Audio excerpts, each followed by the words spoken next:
இன்னைக்கு நம்ம ஒரு முக்கியமான இன்ஃபர்மேஷன் பற்றி தான் பார்க்க போகிறோம்.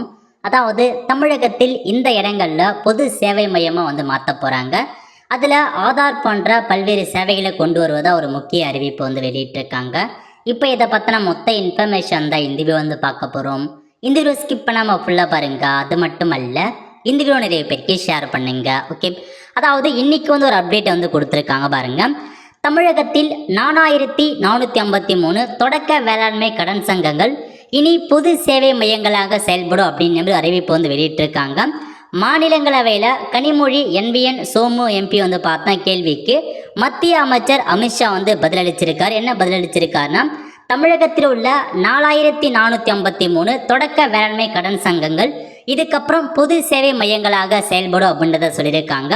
கிராமப்புற மக்கள் இனிமேல் ஆதார் அட்டை பெறுவது முதல் மின்சார கட்டணம் செலுத்துவதை 300க்கும் மேற்பட்ட சேவைகளை அங்கு பெறலாம் அப்படின்றத சொல்லியிருக்காங்க. ஸோ தமிழகத்தில் 4453 மேற்பட்ட தொடக்க வேளாண்மை கூட்டுறவு சங்கம் இருக்குது பாருங்க. அதுலேயுமே பொது சேவை மையமாக மாற்ற போகிறாங்க. ஆன்லைன் சென்டராக கொண்டு வர போகிறாங்க. அந்த சென்டர் மூலமாக 300க்கும் மேற்பட்ட சேவைகள் உங்களால் பெற முடியும் அப்படின்றத பார்த்தா சொல்லியிருக்காங்க. ஆதார் கார்டு எடுக்கிறது, ரேஷன் கார்டு எடுக்கிறது, பான் கார்டு எடுக்கிறது, EB பில் பேமெண்ட் பண்ணுறது, இந்த மாதிரி 300க்கும் மேற்பட்ட சேவைகள் உங்களால் பெற முடியும். அதுக்கான சேவையை விரைவில் அவங்க கொண்டு வர போகிறோம் அப்படின்றத பார்த்தேன். இன்னைக்கு கேள்விக்கான பதிலப்போ தெரிவிச்சிருக்காரு மத்திய அமைச்சர் அமித்ஷா அவர்கள். ஸோ இதான் உங்களுக்கான லேட்டஸ்ட் அப்டேட். ஸோ இதுக்கப்புறம் இந்த மாதிரி சேவைகளை பெறுவதற்கு உங்களுக்கு தொடக்க வேளாண்மை கூட்டுறவு சங்கங்கள் மூலமாகவும் கிடைக்கும் அப்படின்றது தான் அப்டேட்டாக கொடுத்துருக்காங்க.